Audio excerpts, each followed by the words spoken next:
Efesios capítulo 4, versículos 3 y 4. Estamos hablando de identidad y esta vez vamos a hablar de la identidad espiritual, con un título que me han sugerido los jóvenes: conectados en un mismo espíritu. Conectados en un mismo espíritu. Entonces, dice el versículo 3 de Efesios 4, lo leemos: solícitos en guardar la unidad del espíritu en el vínculo de la paz. Un cuerpo y un espíritu, como fuisteis también llamados en una misma esperanza de vuestra vocación. Vamos a darle gracias al Señor. ¿Qué dicen ustedes? Siempre que nos sentamos a la mesa, damos gracias por la provisión diaria del Señor para nuestra salud física. Ahora le vamos a dar gracias no solamente por nuestra salud física, sino por el alimento espiritual, que es el que nos da fuerzas para seguir adelante en este camino. Señor Jesús, te damos muchas gracias en esta mañana por el alimento espiritual que tú tienes para nosotros. Él es el que nos da vitalidad, nos da fuerzas, nos permite crecer a la estatura tuya, nos permite sostenernos en el camino, Señor, seguir adelante las huellas tuyas, Señor, hasta la meta del supremo llamamiento en ti, Señor Jesús. Queremos terminar bien esta carrera, queremos poder terminar nuestros días en victoria. Gracias, Señor, te doy también por esta juventud preciosa que hoy se ha dado cita, se ha congregado con la expectativa de que tú le hables, Señor. Me siento privilegiado por el hecho de ser instrumento útil en tus manos para la edificación de estos jóvenes. En el nombre de Jesús. Pueden sentarse, hermano.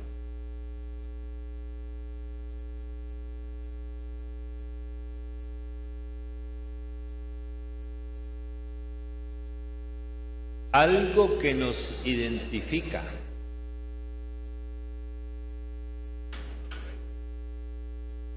A ver si ustedes están de acuerdo conmigo, jóvenes, en el hecho de que si algo nos identifica es que todos los que estamos aquí somos el resultado de la obra del Espíritu Santo. ¿Por qué? Dirá usted. Bueno, porque la obra de la salvación es una obra del Espíritu de principio a fin. Y será en dos etapas. Primera etapa, la etapa de la convicción. El Señor nos convenció a nosotros. Estamos aquí convencidos. Y cuando Él venga, convencerá al mundo de pecado, de justicia y de juicio. La etapa de la convicción y la etapa de la perfección. La mayoría de nosotros ya pasamos la etapa de la convicción en su primera instancia. Pero claro que cada día el Señor nos convence más. Hoy estamos más convencidos que nunca. Pero estamos también en la etapa de la perfección. Hoy, espero que ustedes avalen lo que voy a decir. Hoy soy mejor que ayer. Y mañana seré mejor que hoy.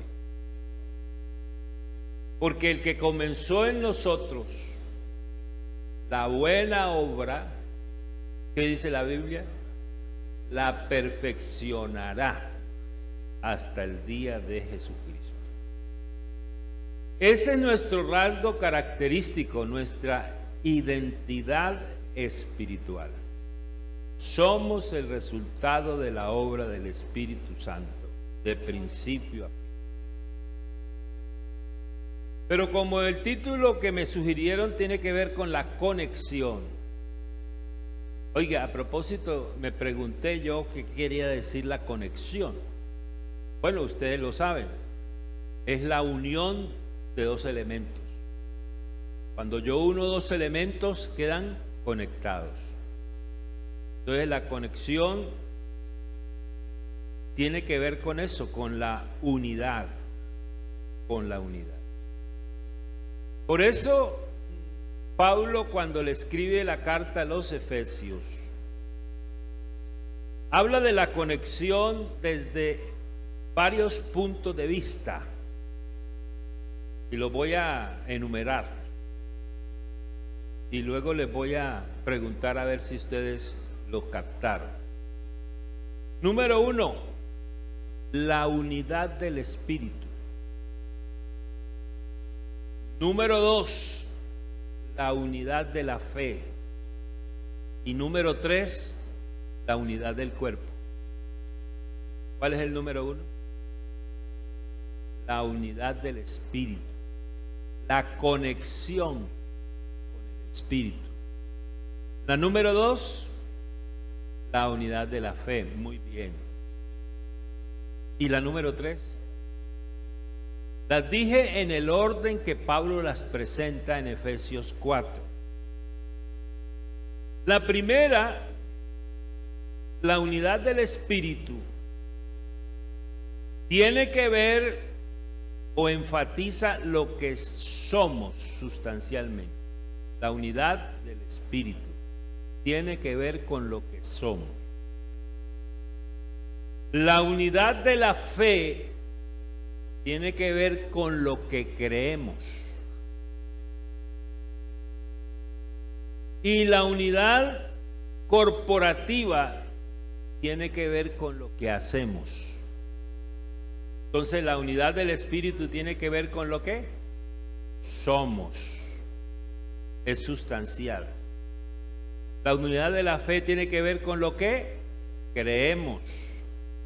Y la unidad del cuerpo tiene que ver con lo que hacemos. Nosotros somos, creemos y hacemos. ¿Sabe que alguien le dijo a otro, oiga, si yo quiero saber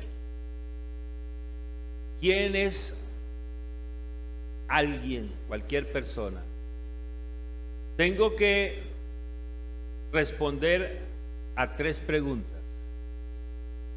Número 1, ¿en quién cree? Número 2, ¿qué es lo que cree? Y número 3, ¿cuál es su estilo de vida? Los musulmanes, oiga, los musulmanes creen que si se mueren por causa de su fe, de sus convicciones, van a ir a un paraíso donde habrán 72 mujeres jóvenes, vírgenes, de ojos negros, hermosas, ríos de miel, ríos de leche, sillones, abanicos. Por eso es que los musulmanes son tan peligrosos. ¿Usted no los ha visto que ellos se colocan cargas explosivas y se autosacrifican? Claro, cualquiera con 72 mujeres hermosas, de ojos negros y con todas esas características.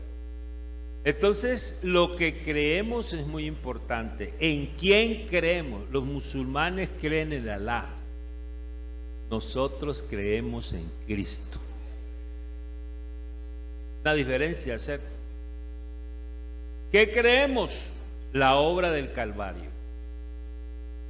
¿Y cuál es nuestro estilo de vida? Bueno, seguimos las huellas del Maestro.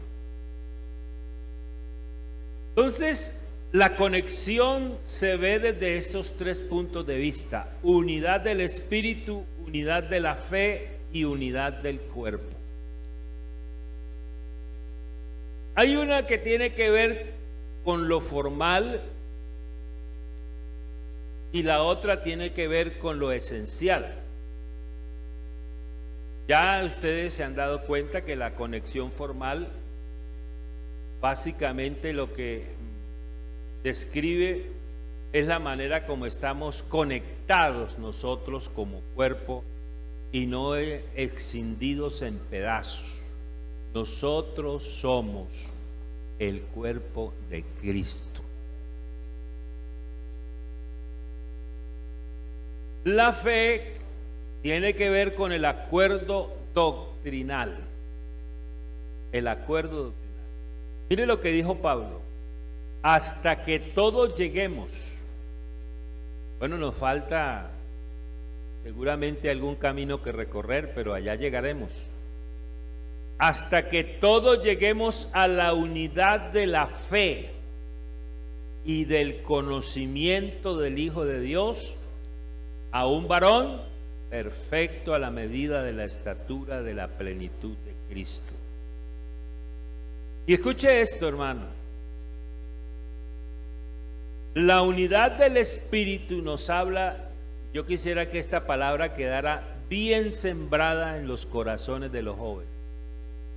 La unidad del Espíritu nos habla de la armonía. ¿De qué nos habla? De la armonía. Ahora yo les pregunto, ¿será que nosotros debemos conciliar o reunir en nuestra vida estas tres conexiones? ¿Qué dicen ustedes? Póngase en un 10. Tenemos que conciliar estas tres dimensiones. Unos espiritualmente, unos doctrinalmente y unos corporativamente. Tenemos que conciliar esas tres conexiones. Fíjense que mi abuelita decía: juntos, ¿pero qué? Pero no revueltos. Fíjense que la primera tenía que ver con la unidad formal, juntos. Pero la segunda tenía que ver con la unidad esencial, revueltos. En los matrimonios pasa lo mismo. Hay quienes viven juntos, pero no se soportan. Nunca son parejas armónicas. ¿Sabe que yo le pregunté a una aspirante a la ordenación? Porque mire, hermano, todo sermón tiene introducción, cuerpo y aplicación. Alguien dijo que era como el vuelo del avión. El avión despega, planea y aterriza. Planea y aterriza. Esos son los tres elementos de una predicación. Pero nosotros a veces somos buenos para despegar y buenos para planear. Pero ¿saben qué fallamos? En el aterrizaje, en la aplicación de la enseñanza. La enseñanza no es solamente para almacenarla intelectualmente, la enseñanza es para practicarla. Oiga, ¿sabe? Me voy a confesar con ustedes. Un día uno de los maestros de nuestra iglesia nos dijo: ustedes los predicadores cometen un error. Y yo dije: ¿cuál de tantos será? Me dijo: ustedes los predicadores aprenden para predicar. Y yo dije: ¿qué tiene de malo aprender para predicar. Yo no le veía nada malo. Pero afortunadamente el maestro terminó diciendo: uno no debe de aprender para predicar, debe de aprender para vivir, porque el que vive lo que predica, lo predica con autoridad. Entonces la enseñanza no es solamente para decir qué bonita enseñanza, no. La enseñanza es para vivirla. ¿Estamos de acuerdo? Y nosotros somos unicitarios. Bueno, así nos decimos, unicitarios. ¿Cierto que sí? Pero yo les pregunto, ¿cuál es la aplicación de la unicidad en nuestra vida? ¿Cómo demostramos nosotros en la vida práctica que somos unicitarios? Buena pregunta, ¿cierto? Porque yo sé que aquí todos hemos escuchado sermones sobre la unicidad, sí, que Dios es uno, que Dios es único. Ahorita me trajo aquí un hermano que dijo: oiga, yo llevo 3 años en el Evangelio, el Señor me reveló su nombre, me reveló que es uno. Eso está bien, porque la unicidad, pienso yo, que no es solamente para controvertir con los trinitarios. La unicidad es para vivirla. ¿Y sabe cuándo uno vive la unicidad? Cuando uno es uno con el hermano. Fíjense que los corintios tenían divisiones entre ellos, ¿sí? Pero ¿cuál fue la pregunta que Pablo les hizo a los corintios? ¿Acaso está dividido Cristo? Porque el que vive dividido con el hermano, enojado con el hermano, enemistado con el hermano, sabrá mucho de unicidad, pero no la vive. La unicidad, si la vivimos, nos va a permitir vivir en armonía. ¿Estamos de acuerdo? Entonces, todo eso a pesar de la diversidad. Usted se ha dado cuenta que somos muy distintos en todo. Usted ha escuchado muchos predicadores y cada cual tiene su estilo para predicar. Bueno, pero lo importante es que no importa el estilo, Dios habla. ¿Cierto? No importa el estilo que tenga, Dios usa al predicador. Entonces partimos de la diversidad y vamos hacia la unidad. Por eso es que la unidad hay que construirla y hay que guardarla. ¿Hay que qué? ¿Y qué más? Guardarla. ¿Ustedes recuerdan la pregunta bíblica? ¿Cómo andarán dos juntos? ¿Qué dice la Biblia? Si no se ponen de acuerdo. Esa palabra acuerdo supone un proceso de negociación. Así que la armonía no se da de por sí. En realidad, una de las razones por que Cristo vino, oiga, Cristo vino por varias razones.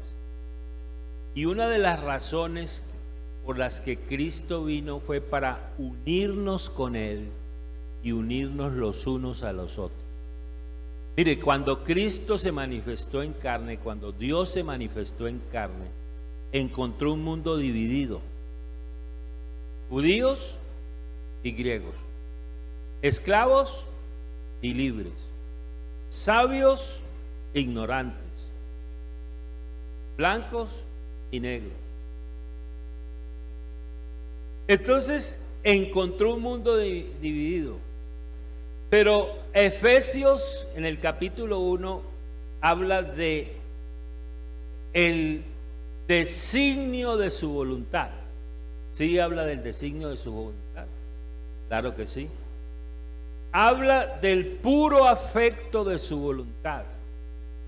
y habla del misterio de su voluntad. Yo les pregunto, ¿cuál será el misterio de su voluntad? ¿Cuál es? Ahí lo dice Pablo, de reunir todas las cosas en Cristo. Quiere decir que Él vino a quitar las paredes intermedias de separación que habían en ese tiempo entre dos grandes pueblos, clasificando a toda la humanidad en dos pueblos, judíos, gentiles. Y de esos dos pueblos sacó un solo pueblo. Y ese solo pueblo somos nosotros. Mire, hermanos, la unidad es tan importante que hasta los sindicalistas se dieron cuenta de la importancia de la unidad. ¿Cómo dicen los sindicalistas? El pueblo unido jamás será vencido. El pueblo.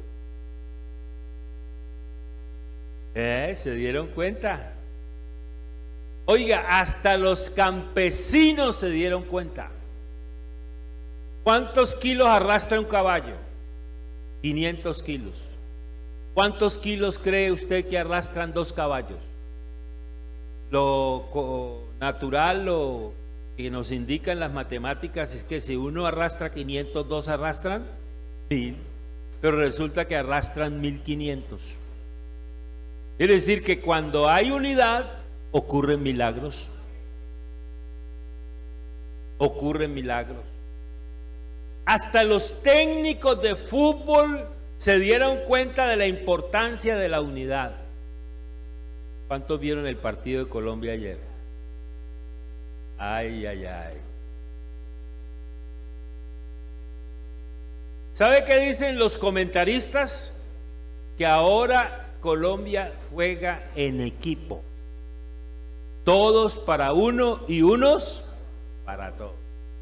Y ahí está el resultado. Le ganaron a la Argentina 2-0. Tremendo, ¿cierto? ¿Por qué? Porque es importante la unidad del equipo.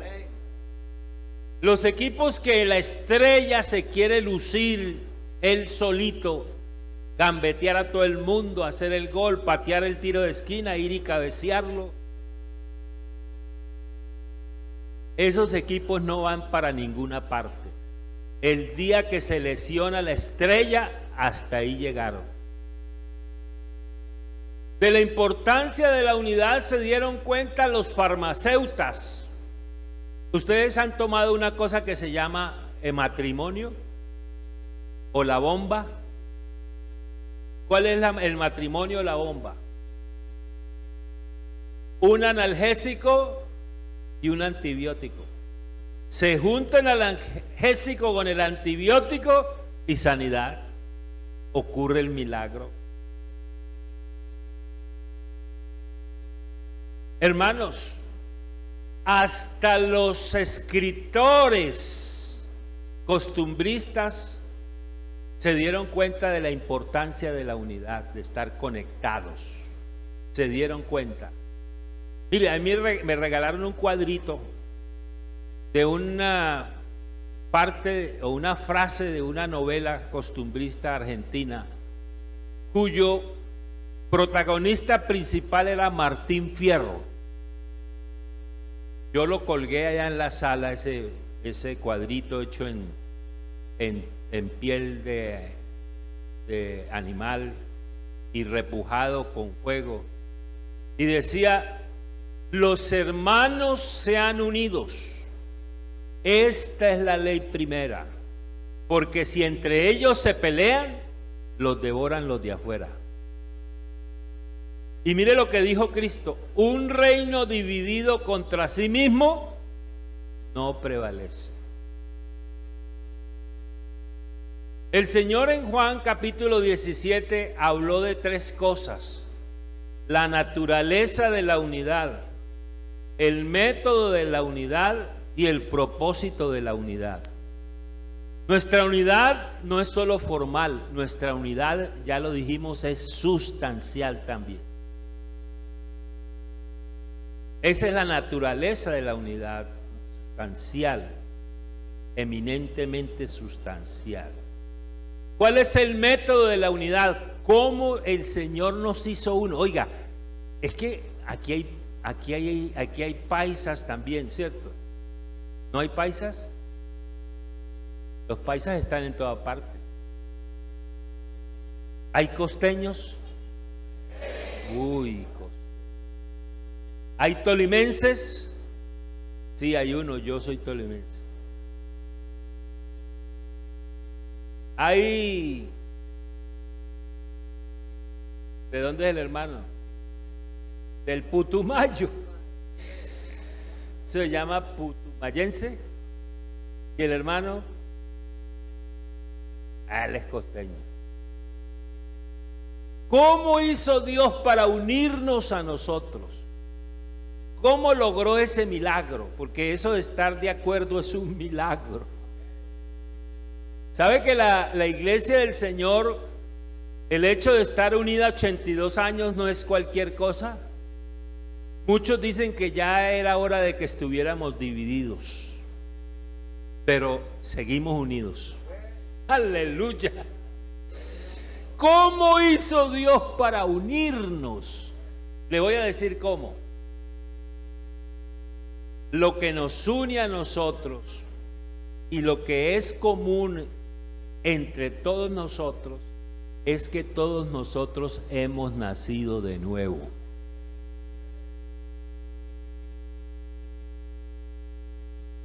Hemos nacido de nuevo. Hemos sido engendrados por la palabra. Ahí comenzó la obra del Espíritu. Ahí, cuando fuimos engendrados por la palabra. Siendo renacidos, dice la Biblia, no de simiente, sino de incorruptible, por la palabra de Dios, que vive y permanece para siempre. Mire, qué mejor manera de explicar el milagro que tres figuras literarias, tres metáforas. Nosotros, primera metáfora, somos un cuerpo. Apunta a lo corporativo. Somos un templo. Apunta a la compañía. Y somos la esposa. Apunta a la relación íntima. Nosotros no solamente somos el cuerpo de Cristo, somos la esposa del Cordero. Nosotros no solamente somos el cuerpo y la esposa, somos el templo del Espíritu Santo. Cuerpo, templo y esposa para hablar de conexión. Entonces, fuimos todos bautizados en un cuerpo. Es decir, que la obra del Espíritu nos incorporó al cuerpo de Cristo. Cuando usted nace de nuevo, queda incorporado a la familia de Dios. Cuando uno en el orden natural nace de nuevo, espiritualmente hablando, queda incorporado ¿a qué familia? A la familia de Dios. Estamos bautizados en el cuerpo, incorporados y hechos parte de la familia de Dios. La familia de Dios. Pero mire, el cuerpo implica interacción. Tenemos que interactuar entre unos. Entonces, es muy importante cómo nos relacionamos y cómo construimos la unidad. Oiga, hermanos, si los sindicalistas se dieron cuenta de la importancia de la unidad, si los campesinos se dieron cuenta de la importancia de la unidad, si los directores de equipo de fútbol se dieron cuenta de la importancia de la unidad, si los poetas costumbristas se dieron cuenta de la importancia de la unidad, ¿Y quién más dije yo? Los farmacéuticos, ya los nombré. Los farmacéuticos se dieron cuenta de la unidad. ¿Será que nosotros, jóvenes que están aquí esta mañana, nos hemos dado cuenta de la importancia de la unidad? Esto es importantísimo. Mire, la unidad la buscó Bolívar, la buscó Napoleón Bonaparte, la buscó José Martí. ¿Sabe qué dijo Bolívar? Esta frase me la enseñaron en el colegio y no se me ha olvidado. Bolívar dijo, oiga, a propósito, aquí está la quinta de Bolívar, ¿cierto? Y ustedes saben mucho de Bolívar. Entonces yo les voy a decir, porque ustedes ya lo saben. ¿Qué dijo Bolívar? Si mi muerte contribuye a que cesen los partidos y se consolide la unión, eso, póngase un 10. ¿Qué dijo Bolívar? Yo bajaré tranquilo al sepulcro, es decir, muero contento si logro que ustedes se unan como un solo pueblo. Bendito sea el nombre de Jesús. Entonces, cuando la Biblia dice de no discernir el cuerpo de Cristo, está hablando de eso. Cuando uno bebe la copa y toma el pan, ¿cómo se llama? Indignamente, es porque no ha discernido que somos uno. Porque cuando uno participa de la cena, la muerte del Señor anuncia hasta que Él venga, y además está diciendo públicamente que es uno con Él y uno entre nosotros. Entonces, tenemos una buena relación, una buena conexión con Cristo, y tenemos una buena conexión los unos con los otros. ¿Sabe qué les decía yo ayer y se lo voy a repetir? ¿Les puedo repetir algo? ¿Me autoriza? Bueno, estoy autorizado. Mire, lo más grande que le pueden decir a uno no es doctorísimo, ni excelentísimo, ni reverendísimo, ni nobilísimo. Lo más grande que le pueden decir a uno es hermano, porque eso quiere decir que tenemos el mismo papá. ¡Aleluya! Bendito sea el nombre del Señor. Mire, la unidad le permite a uno hacer algo que en el mundo es imposible. No mirando cada uno por lo suyo propio, sino cada cual también por lo de los otros. Oiga, cuando hay unidad, no hay envidia, no hay celos, no hay egoísmo, no hay disensiones, no hay divorcios, no hay separaciones, nada, cuando hay unidad. Entonces, somos uno en Cristo, porque separados de Él, oiga, póngase en un 10. Oiga, separados de Él, ¿qué pasa? Nada podemos hacer. Y como si fuera poco, la unidad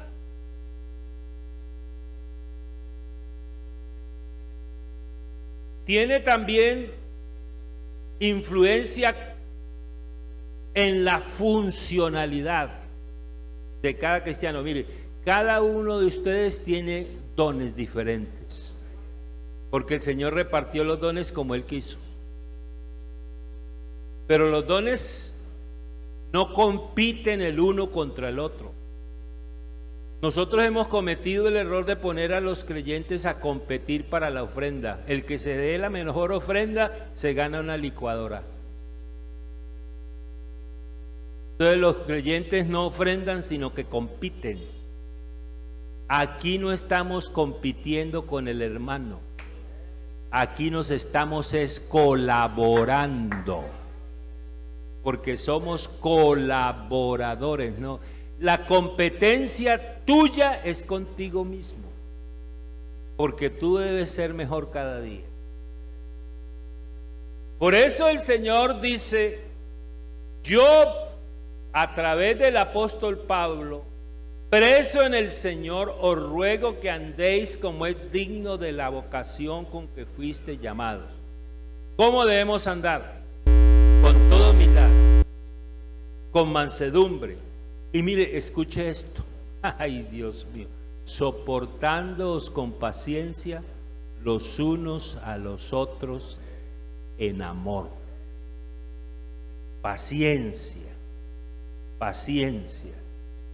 Mire, a nosotros nos gusta recordar a Jesús, el que levanta muertos, el que sana paralíticos, el que le da la vista al ciego, el que limpia leprosos.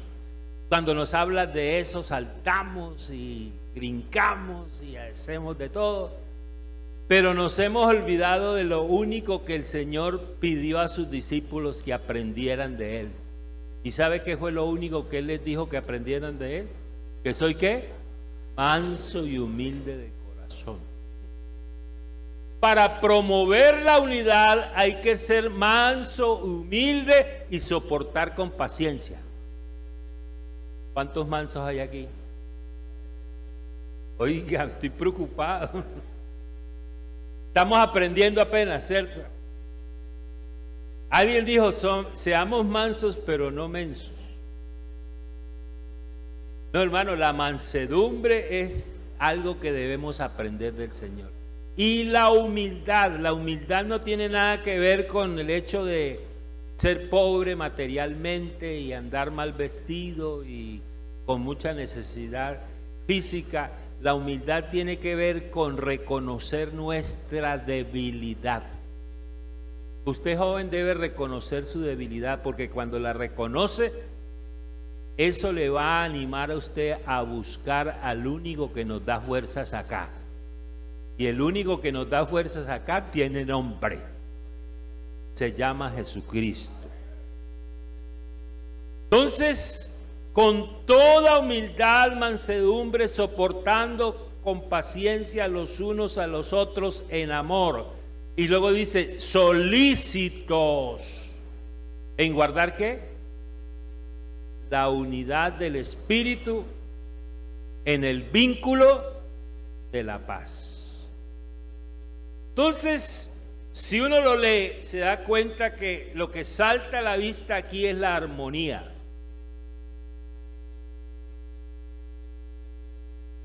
La Biblia nos enseña que el que se une al Señor, ¿qué dice? Un espíritu es con Él.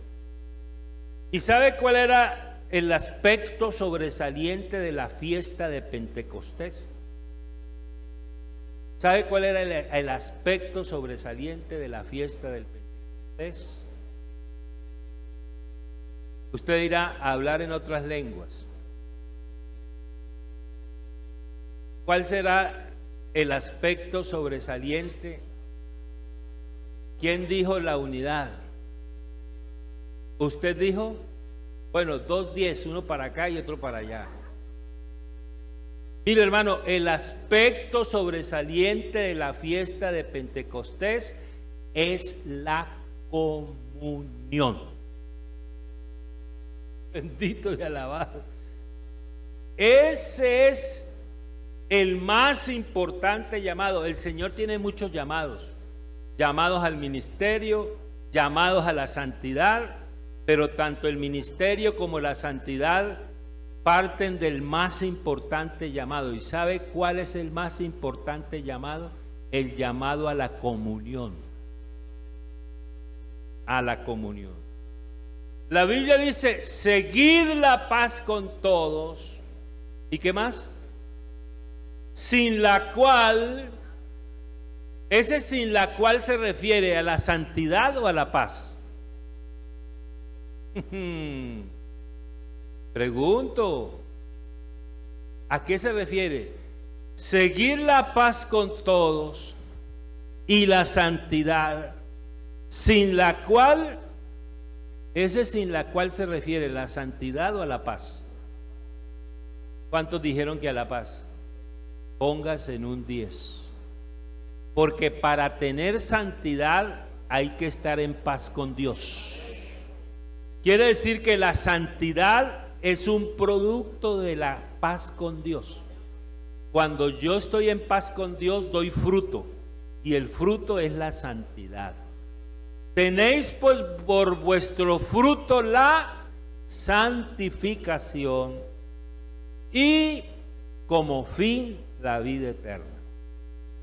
Entonces, tener paz interior es importante para construir y para producir armonía.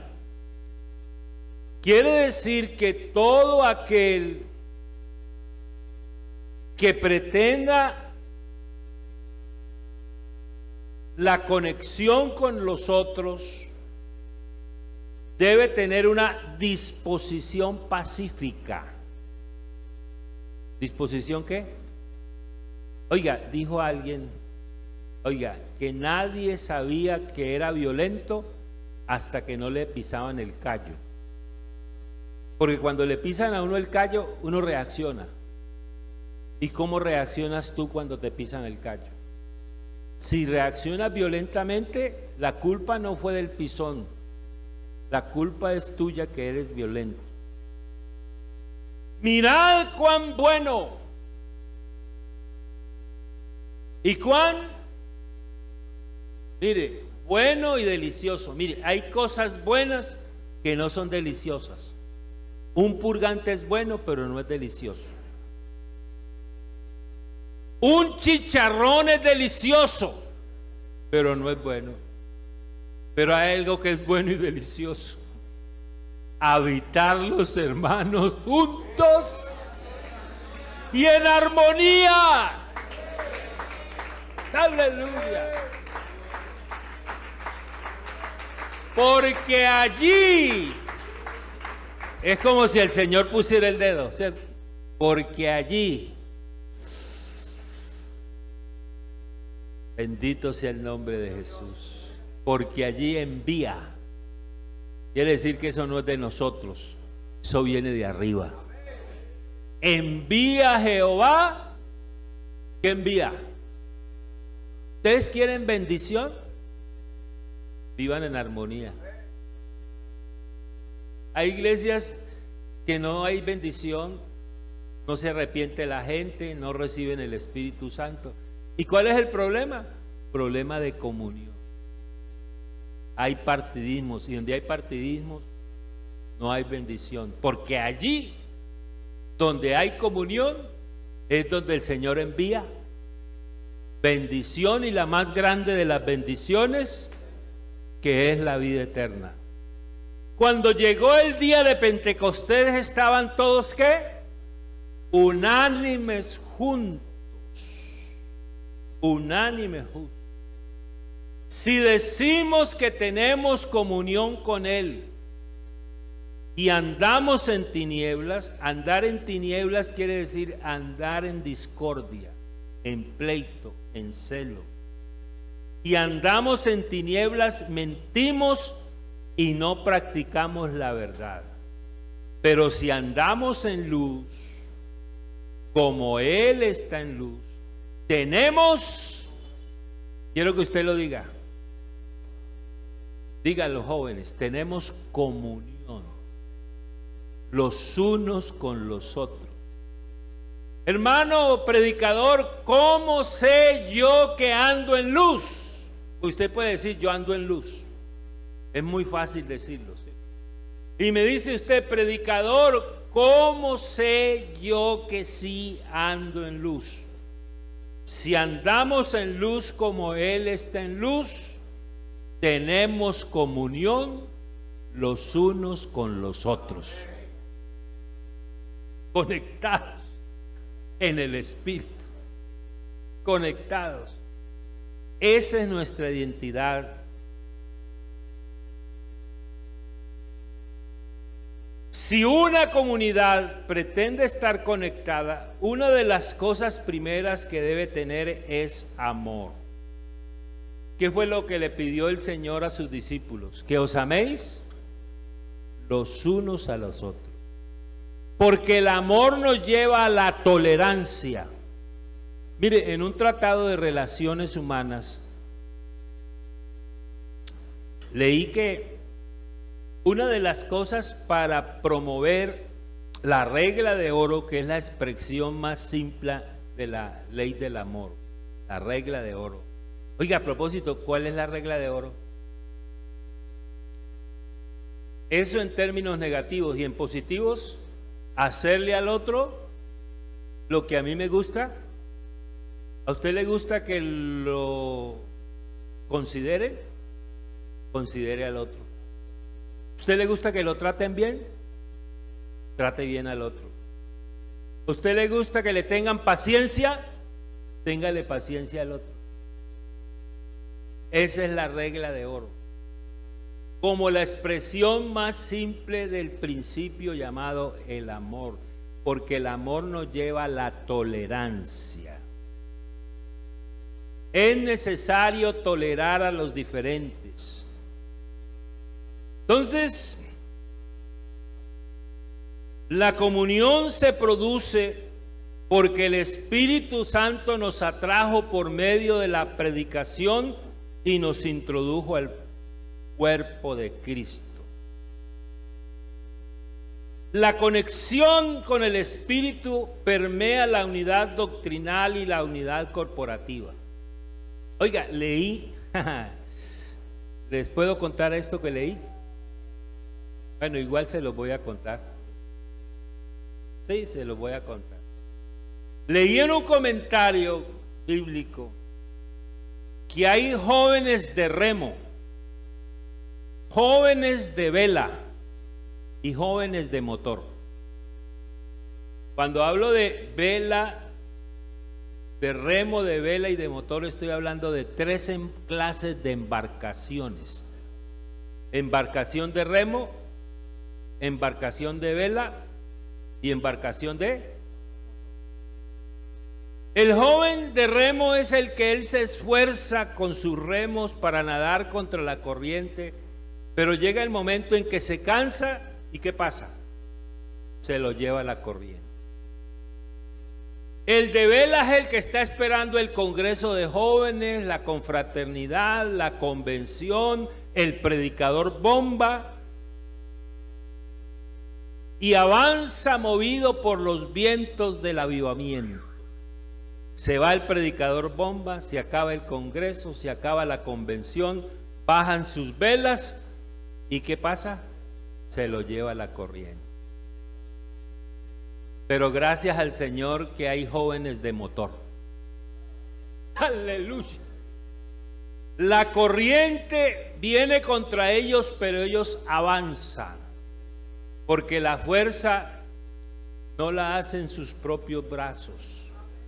La fuerza la hace el motor. Aleluya. Aleluya. Aleluya. La fuerza la hace el motor.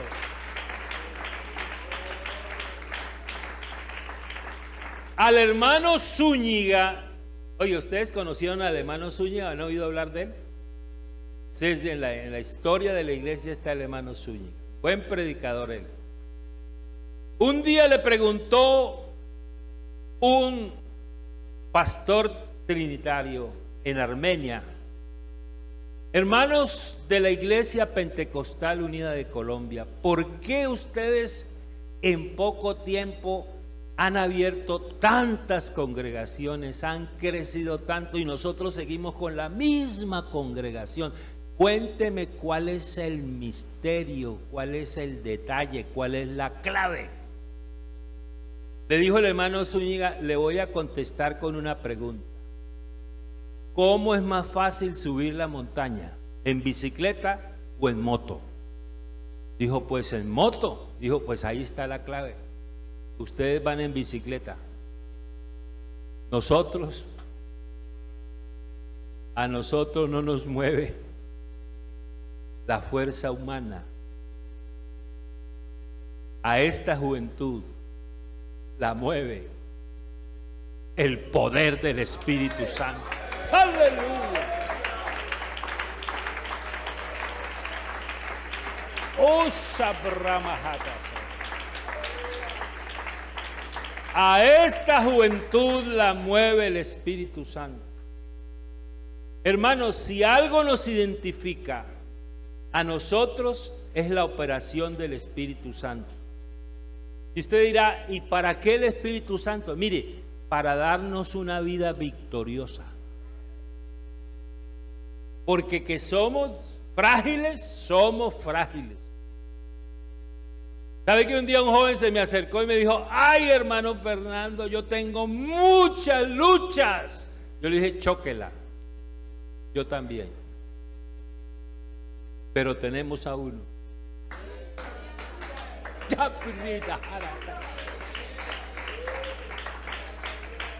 que nos da la victoria. Hermanos, todos tenemos naturaleza débil. Todos hemos experimentado una ley que es la ley del pecado y de la muerte. Yo les explicaba a los hermanos, no sé si ayer les expliqué esto, si se los expliqué se los voy a repetir. Nosotros invitamos a un maestro a que nos diera una enseñanza. Ese día, que era domingo, los maestros de la iglesia dijeron, no queremos salir a las clases porque queremos estar en la enseñanza del maestro. Bueno, después de mucho resistirme, acepté que se quedaran los niños y los maestros. Y el maestro estaba explicando Romanos 8. Romanos 8. Y sacó del bolsillo un objeto y comenzó a lanzarlo para arriba. Y nos preguntó, ¿por qué este objeto que lanzo para arriba siempre cae? ¿Qué cree que dijimos?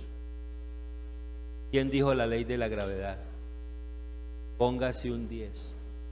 ¿Sabe que el maestro ese día nos puso un 10 también? Pero luego preguntó, ¿y qué tengo que hacer para que esto en vez de caer suba? Nos quedamos mirándonos todos.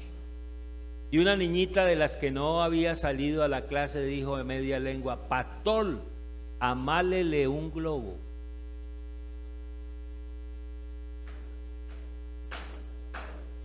Eso somos nosotros. Hay una ley que nos lleva para abajo. Es la ley del pecado y de la muerte. Pero hay una ley que nos lleva para arriba. La ley del Espíritu de vida en Cristo Jesús, Señor nuestro. Oh, bendito y alabado el nombre de Jesús. ¿Sabe qué me dije yo desde ese día? Fernando, no te bajes del globo. El que se baja del globo, ahí no vale ser del consistorio, ser directivo, ser diácono, ser pastor, o ser líder de jóvenes, o ser gran predicador, que a veces hay grandes predicadores y uno dice, ay, tan bueno que predicaba, hermano, vea. Qué tremenda bendición ese hermano. Y mire cómo cayó. ¿Qué fue lo que pasó? Se bajó del globo. Cuando uno se baja del globo, no hay nada que lo detenga. Pero vamos a permanecer unidos en el Espíritu. Porque si algo queremos, jóvenes, es que ustedes que han comenzado esta carrera, la terminen bien. ¡Aleluya!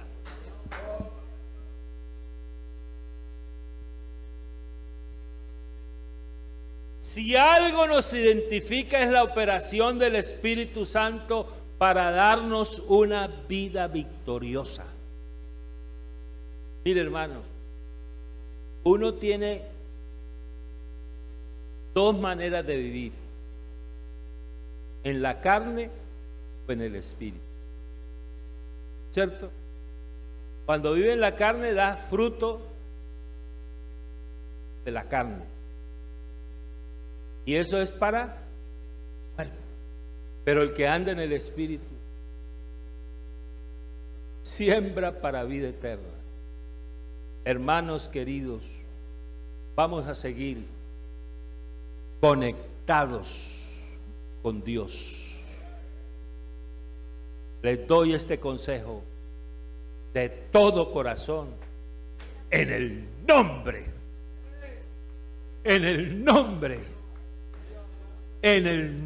del Señor Jesucristo. Yo le decía una vez a los hermanos, usted cuando evangeliza a una persona que no es creyente, ¿usted no quisiera inyectarle el evangelio? Tener una jeringa y inyectarle el evangelio. Pues déjeme decirle, yo quisiera tener una jeringa grande, inyectar a todos estos jóvenes y que estos jóvenes salieran de este congreso entendiendo que lo más importante